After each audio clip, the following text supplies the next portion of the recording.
నమస్తే, నేను మీ ప్రశాంత్. ఏపీ ప్రభుత్వం వెంకటేశ్వర్ గారికి అయితే ఒక పోస్ట్ అయితే ఇవ్వడం జరిగింది. మరి ఆ పోస్ట్ని వెంకటేశ్వరరావు గారు అంగీకరిస్తున్నాడా లేదా? సో దీని మీద అయితే చాలా రూమర్స్ అయితే వస్తున్నాయి. ఇంతకీ ఏం జరుగుతుంది? సో దీని గురించి మాట్లాడేందుకు ప్రస్తుతం మనతో పాటు సీనియర్ జర్నలిస్ట్ సిఎస్ రావు గారు ఉన్నారు. నమస్తే అండి. నమస్తే సార్, ఏపీ వెంకటేశ్వరరావు గారికి అయితే ఒక పోస్ట్ అయితే ఇవ్వడం జరిగింది. ఇంతకీ దాన్ని అంగీకరిస్తున్నాడా లేదా? ఇది అంగీకరిస్తలేడు, చిన్న పోస్ట్ అని చెప్పేసి చాలా విమర్శలు అయితే వినిపిస్తున్నాయి. ఇది ఎంతవరకు నిజమంటారు? ఇప్పుడు ఒకటేంటంటే ఎవరికైనా సరే వాళ్ళకి తగిన పోస్ట్ ఇవ్వకపోతే ఏమవుతుంది అనే దానికి కొంచెం చరిత్రలోకి వెనక్కి వెళ్తే కనుక కొన్ని ఉదాహరణలు మనం తీసుకోవచ్చు. చంద్రబాబు గారి హయాంలోనే తీసుకోవచ్చు, వేరే హయాంలో అవసరం. చంద్రబాబు గారి హయాంలోనే తీసుకోవచ్చు. కేసీఆర్ గారు అప్పట్లో మంత్రి పదవిని ఆశించారు చంద్రబాబు నాయుడు గారి క్యాబినెట్లో. ఆయన ముఖ్యమంత్రిగా ఉన్నప్పుడు ఉమ్మడి ఆంధ్రప్రదేశ్కి 2004 ముందు, అంటే ఈయన టీఆర్ఎస్ పార్టీ పెట్టకముందు తెలుగుదేశం పార్టీలో ఉన్నాడు కేసీఆర్. అప్పుడు చంద్రబాబు నాయుడు గారి క్యాబినెట్లో మంత్రి పదవిని ఆశించారు. అయితే చంద్రబాబు నాయుడు గారు అవకాశం వల్ల ఆయన డిప్యూటీ స్పీకర్ పదవి ఇచ్చారు. దాంతో అది నచ్చక ఆయన ఏం చేశారంటే ప్రత్యేక హోదాన్ని అందుకొని టీఆర్ఎస్ పార్టీని పెట్టి లాస్ట్కి రాష్ట్రాన్ని విడగొట్టే స్థాయికి తీసుకెళ్ళిపోయారు. అంటే అతనికి సరైనటువంటి పదవి కాదు డిప్యూటీ స్పీకర్ అనేది భావన. క్యాబినెట్లో అంతకుముందు చేస్తున్నాడు కాబట్టి, సీనియర్ కాబట్టి క్యాబినెట్లో ఇచ్చిన్నట్టయితే ఇవాళకి కూడా ఏమంటారు తెలుగుదేశం పార్టీలో చాలామంది, ఆ రోజు కనుక చంద్రబాబు నాయుడు క్యాబినెట్లో కేసీఆర్ గారు కనుక అవకాశం ఇచ్చినట్టయితే అసలు ప్రత్యేక వాదం ఉండేది కాదు, టీఆర్ఎస్ పార్టీ ఉండేది కాదు, చంద్రబాబు నాయుడు గారి క్యాబినెట్లో ఆయనకు స్థానం ఇవ్వనందునే ఈ పరిణామాలు వచ్చాయని చెప్పి తెలుగుదేశం పార్టీ వాళ్ళు ఇవాళ కూడా చాలా సందర్భాల్లో మాట్లాడుకుంటూ ఉంటారు. అలాగే ఇప్పుడు ఏబి వెంకటేశ్వరరావు గారికి పోలీస్ హౌసింగ్ చైర్మన్గా ఇచ్చారు, ఏపీ పోలీస్ హౌసింగ్ చైర్మన్గా పదవి ఇచ్చారు. అయితే ఆయనకి ఆ పదవి సరైనదేనా అనేటువంటి ఒక చర్చ నడుస్తుంది. ఆ చర్చకు కూడా దారి తీసింది. ప్లస్ ఆయన ఏంటి, అసలు ఆ పదవిని తీసుకోవాలన్నా వద్దా అనే సందిగ్ధంలో ఆయన ఉన్నారు.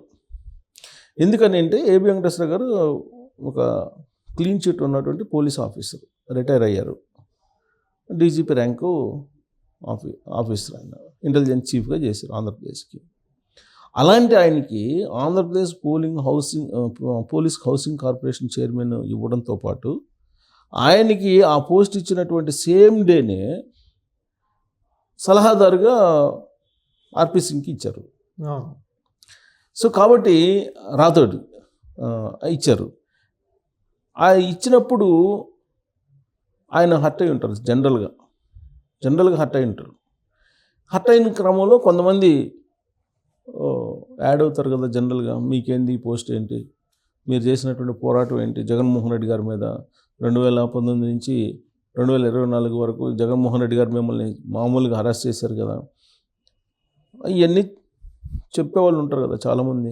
ఇక్కడ చెప్పే వాళ్ళలో కూడా ఎక్కువ వైసీపీ పార్టీ వాళ్ళే ఉన్నారు, కావాలనే ఇదంతా లేపుతున్నారని చెప్పేసి కూడా వినిపిస్తూ ఉంది. ఇది ఎంతవరకు నిజమంటే? ఇప్పుడు ఎవరు చెప్పినా ఎవరు చెప్పకపోయినా ఆయనకంటూ ఆయన స్టామినా ఏంటనేది తెలుసు. సీనియర్ పోలీస్ ఆఫీసరు, తర్వాత తన సర్కిల్లో ఉండేటువంటి వాళ్ళు కొంతమంది ఉంటారు.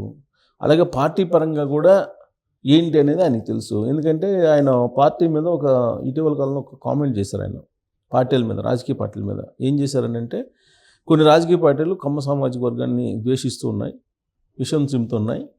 మరి కొన్ని రాజకీయ పార్టీలకి ప్రేమ అభిమానం ఉన్నప్పటికీ కూడా ఆ సామాజిక వర్గం మీద ఓట్ల కోసం కమ్మ సామాజిక వర్గానికి అన్యాయం చేస్తున్నాయి అనేది ఆయన చేసినటువంటి వ్యాఖ్య. అప్పుడు ఆయన ఆ వ్యాఖ్య చేశారంటే అన్నీ అబ్జర్వ్ చేసాక చేస్తుంటారు కదా, ఊరికే అయితే చేయరు కదా, అవగాహన లోపంతో చేయరు కదా. సో ఇప్పుడు ఒకవేళ ఆయన కనుక ఈ ఆంధ్రప్రదేశ్ పోలీస్ హౌసింగ్ కార్పొరేషన్ చైర్మన్గా బాధ్యతలు స్వీకరించకపోతే ఆయన నెక్స్ట్ స్టెప్ ఏంటి అనే దాని మీద చర్చ జరుగుతుంది. విచిత్రమైనటువంటి పరిణామం ఇది. అది కూడా ఏంటి, ఆయన సొంత సామాజిక వర్గంలోనే ఈ చర్చ జరుగుతుంది. ఆయన శ్రేయోభిలాషులు, ఆయన అభిమానుల మధ్య చర్చ జరుగుతుంది. ఏంటనంటే ఇప్పటి వరకు కూడా రాయలసీమకు సంబంధించినటువంటి వాళ్ళే ముఖ్యమంత్రులుగా ఉన్నారు ఎక్కువ, ఉమ్మడి ఆంధ్రప్రదేశ్లో కానీ లేదా విడిపోయిన ఆంధ్రప్రదేశ్లో కానీ. విడిపోయిన ఆంధ్రప్రదేశ్లో అసలు ఇప్పటివరకు రాయలసీమ వాళ్ళే, జగన్మోహన్ రెడ్డి, చంద్రబాబు నాయుడు గారు ఇద్దరు రాయలసీమ. ఉమ్మడి ఆంధ్రప్రదేశ్లో కూడా ఎక్కువ రాయలసీమ వాళ్ళే, కిరణ్ కుమార్ రెడ్డి గారు అని వీళ్ళంతా, ఒక జనార్దన్ రెడ్డి గారు తప్ప ఎక్కువ మంది రాయలసీమ వాళ్ళే ఉన్నారు. తెలంగాణ వాళ్ళు కూడా తక్కువే ఉమ్మడి ఆంధ్రప్రదేశ్లో. సో అసలు ఎందుకు రాయలసీమకే ఎందుకు ముఖ్యమంత్రి పదవి ఇవ్వాలి, కోస్తా ఆంధ్రాకి ఎందుకు రావట్లేదు అనేటువంటి కాన్సెప్ట్లో ఆలోచిస్తున్నారు. కొంతమంది. ఆలోచిస్తున్నటువంటి క్రమంలో ఇప్పుడు కొంతమంది ఇంటలెక్చువల్స్ ఏబి వెంకటేశ్వరరావు గారికి తగినటువంటి పోస్ట్ ఇవ్వలేదు అని భావిస్తున్నటువంటి కొంతమంది ఏం చేస్తున్నారంటే ఒక చర్చకి తెరలేపారు సోషల్ మీడియా వేదిక చేసుకొని. అసలు కోస్తా ఆంధ్ర ప్రాంతంలో ఇంటలెక్చువల్గా ఉన్నటువంటి వాళ్ళు ఒక ఫోరంగా ఏర్పడి వాళ్ళే ప్రభుత్వాన్ని ఏర్పాటు చేసేలాగా ఎందుకు ప్రయత్నం చేయకూడదు? కోస్తా ఆంధ్ర ఉన్నటువంటి మేధావి వర్గం ఉంది కదా, అలాగే సివిల్ సర్వెంట్స్ రిటైర్ అయినటువంటి వాళ్ళు ఉన్నారు, వివిధ రంగాల్లో బాగా స్థిరపడినటువంటి వాళ్ళు ఉన్నారు. అసలు వీళ్ళందరూ కలిసి ఒక ఫోరంగా ఏర్పడి ప్రభుత్వాన్ని అసలు మనమే రాబోయే రోజుల్లో ఎందుకు ఏర్పాటు చేయకూడదు అనేటువంటి ఒక చర్చ ఇప్పుడు ప్రారంభమైంది. దానికి సెంట్రిక్ పాయింట్ అయ్యారు ఏబి వెంకటేశ్వరరావు గారు. అంటే ఏబి వెంకటేశ్వరరావు గారికి ఆయనకు తెలియకుండానే ఆయన సెంట్రిక్గా ఈ చర్చ మొదలవుతుంది. కారణం ఏంటంటే ఇప్పుడు ఏబి వెంకటేశ్వరరావు గారు ఇంటెలిజెన్స్ చీఫ్గా ఉండి అంత పెద్ద హోదాలో ఉంటూ ఆయన న్యాయ పోరాటం చేసి జగన్మోహన్ రెడ్డి గారి మీద న్యాయస్థానాల్లో గెలిచి అంత పోరాటం చేసిన తర్వాత కూడా ఆయనకి తగినటువంటి పదవి ఇవ్వలేదు. ఆర్పి ఠాగూర్కి ఇచ్చారు సలహాదారుగా. ఆ స్థాయిలో సలహాదారు పదవి కూడా ఇవ్వకుండా ఏబి వెంకటేశ్వరరావు గారిని సరైనటువంటి ప్లేస్లో కూర్చోబెట్టలేదు. కాబట్టి బికాజ్ ఆఫ్ కోస్తా ఆంధ్ర ఆ విధంగా చేశారా అనేటువంటి యాంగిల్లో ఇప్పుడు కొత్త ప్రచారం తీసుకొస్తున్నారు కొంతమంది. సో ఈ క్రమంలో ప్రాంతీయవాదం అనేది మళ్ళీ తెర మీదకి వస్తుంది. రాయలసీమ పెత్తనం ఏంది, రాయలసీమకే రాజ్యాధికారం ఏంటి, మరి కోస్తా ఆంధ్రాకు ఉండదా, ఉత్తరాంధ్రాకు ఉండదా, కోస్తా ఆంధ్రాకు ఉండదా అనేటువంటి యాంగిల్లో ఇప్పుడు ప్రారంభమైంది. యాక్చువల్గా ఆంధ్రప్రదేశ్లోనే రకరకాల పొలిటికల్ ఈక్వేషన్స్ కనిపిస్తూ ఉంటాయి మనకి. అక్కడ మతాలు కనిపిస్తుంటాయి, కులాలు కనిపిస్తుంటాయి, ప్రాంతాలు కనిపిస్తుంటాయి. కులాల ఆధిపత్యం, కులాల యొక్క ప్రస్తావన ఎక్కువగా ఉంటుంది రాజకీయాల్లో. అక్కడ కుల ప్రాతిపదికనే ఈక్వేషన్స్ వేస్తూ ఉంటారు. ఇప్పుడు కులాలు పోయి కాస్త ఇప్పుడు మతాల స్థాయికి, మతాల కోణం నుంచి వెళ్ళింది జగన్మోహన్ రెడ్డి గారు వచ్చిన తర్వాత. జగన్మోహన్ రెడ్డి గారు క్రిస్టియను, నాన్ క్రిస్టియన్ అనేటువంటి యాంగిల్లో పాలిటిక్స్ నడిపారు అనేది ఆయన మీద ఉన్నటువంటి ఒక అభిప్రాయం.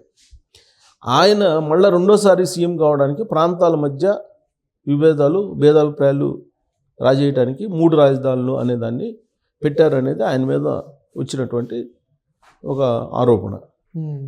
ఆయన 3 రాజధానులను పెట్టడం వెనక కూడా అదే కాన్సెప్ట్ ఉంది. రాయలసీమ అలాగే ఉత్తరాంధ్ర రాజ్యాలు, కోస్తా ఆంధ్రాకు సంబంధించినటువంటి ఓటర్స్ ఎప్పుడు కూడా కొంచెం ఇంటలెక్చువల్గా ఉంటారు. కాబట్టి 3 రాజధానులు అనేటువంటి కాన్సెప్ట్ని పెట్టి మనం పర్మనెంట్గా 20 సంవత్సరాలు 30 సంవత్సరాలు అది సీఎంగా ఉండొచ్చు అనేది ప్రాంతాల మధ్య చిచ్చు పెట్టేటువంటి కార్యక్రమంలో భాగంగా అమరావతిని మొత్తం కొలాప్స్ చేశారు అనేది ఆయన మీద ఉన్నటువంటి ఒక చెడు అభిప్రాయం. చెడు మంచి తర్వాత సంగతి.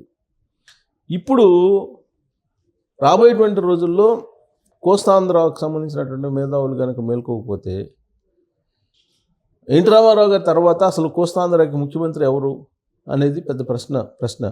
సో ఇప్పుడు ఫోరంగా ఏర్పడి రాబోయేటువంటి రోజుల్లో కోస్తాంధ్రకి రాజ్యాధికారం తీసుకురావాలనేటువంటి కాన్సెప్ట్లో వెళ్తున్నటువంటి క్రమంలో ఇప్పుడు ఏబి వెంకటేశ్వరరావు గారికి జరిగినటువంటి అన్యాయము అనేటువంటి కోణం నుంచి కొంతమంది వినిపిస్తున్నారు. ఇది చిన్నదే కావచ్చు, ప్రజెంట్ ఈ అభిప్రాయం చిన్నదే కావచ్చు, ఈ అభిప్రాయం చాలా బేస్లెస్ కావచ్చు, ఈ అభిప్రాయం బలమైనది కాకపోవచ్చు. రాబోయేటువంటి రోజుల్లో ఏ స్థాయికి ఎటువైపు వస్తుందో తెలియదు. ఎందుకంటే కేసీఆర్ టీఆర్ఎస్ పార్టీ పెట్టినప్పుడు తెలంగాణ వాదాన్ని వినిపించినప్పుడు ఎవరు కూడా ఎక్స్పెక్ట్ చేయలే. వాళ్ళు చాలామంది చాలా రకాలుగా దాన్ని విమర్శించారు. ఇది ఎన్ని రోజులు ఉంటుంది ఈ పార్టీ అని చెప్పి చాలామంది తక్కువ అంచనా వేశారు.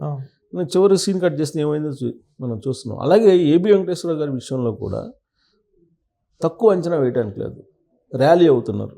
ఆయన యాక్చువల్గా ఆ పదవి తీసుకుంటారా తీసుకోరా అనేటువంటి సందిగ్ధత ఇప్పుడు కొనసాగుతుంది. నాకు అందుతున్న సమాచారం ప్రకారం ఆయన శ్రేయోభిలాషుల నుంచి ఆయన ఆ పదవి తీసుకోవడం చెప్పి తెలుస్తుంది. సో ఆయన ఆ పదవి తీసుకోకపోతే నెక్స్ట్ జరిగేటువంటి కార్యక్రమం ఏంటంటే మేధావుల ఫోరం ఒకటి ఏర్పడి కోస్తా ఆంధ్రాకి రాజ్యాధికారం ఎందుకు కీలకమైనటువంటి పదవులు ఎవరు, ఇది ప్రాంతాల మధ్య విభేదాలుగా దారితీసేటువంటి అవకాశం ఉంది. అప్పుడు టోటల్ సినారియో మారిపోయేటువంటి అవకాశం ఉంది రాజకీయంగా ఆంధ్రప్రదేశ్లో. సో కాబట్టి ఏదో అంటారు, చిన్న దాన్నైనా పెద్ద కర్రతో కొట్టమని, చిన్న పావునైనా పెద్ద కర్రతో కొట్టమని. అలాగే సరైనటువంటి వాళ్ళకి సరైన పదవులు ఇవ్వకపోతే జరిగేటువంటి పరిణామం ఏంటనేది చరిత్రలో చాలా చెప్తున్నాయి. నేను ఒక కేసీఆర్ గారిదే చెప్పా, ఇంకా చాలా ఉన్నాయి. సో కాబట్టి ఇప్పుడు జగన్మోహన్ రెడ్డి గారి ఎపిసోడ్ కూడా మనం ఉదాహరణకు చెప్పుకోవచ్చు. జగన్ అప్పుడు కాంగ్రెస్లో ఉన్నప్పుడు అతనేదో ముఖ్యమంత్రి పదవి కోరాడు. ఆ ముఖ్యమంత్రి పదవి కోరాడు, ముఖ్యమంత్రికి పదవి ఇవ్వకపోయేటప్పటికి ఆయన వచ్చి కొత్తగా పార్టీ పెట్టుకొని ఆయన సీఎం అయ్యాడు. సో ఇలా చాలా ఉదాహరణలు ఉన్నాయి. సరైనటువంటి సమయంలో సరైనటువంటి వాళ్ళకి సరైనటువంటి పదవి ఇవ్వకపోతే రాజకీయాల్లో ఏమవుతుందని. సో చిరంజీవి గారిది కూడా అలాంటి ఇంచుమించుగా అలాంటి ఎపిసోడే. సరే, ఆయన ప్రజారాజ్యం పార్టీ పెట్టాడు, అది విలీనం అయిన తర్వాత సంగతి. సో కాబట్టి ఏదైనా సరే ఇది సరైనదా కాదా అనే దాని మీద ఇప్పుడుండేటువంటి ప్రభుత్వం ఆలోచించుకోవాలి. లేదంటే అది స్కిప్ అయ్యి ఆ సున్నితమైన సమస్య మరొక దానికి దారి తీసేటువంటి అవకాశం కూడా లేకపోలేదని సమాజంలో, ఆంధ్రప్రదేశ్ సమాజంలో జరుగుతున్నటువంటి చర్చ ఇది. మరి సీరియస్గా తీసుకుంటారా లేదనేది వాళ్ళ ఇష్టం. Thank you sir.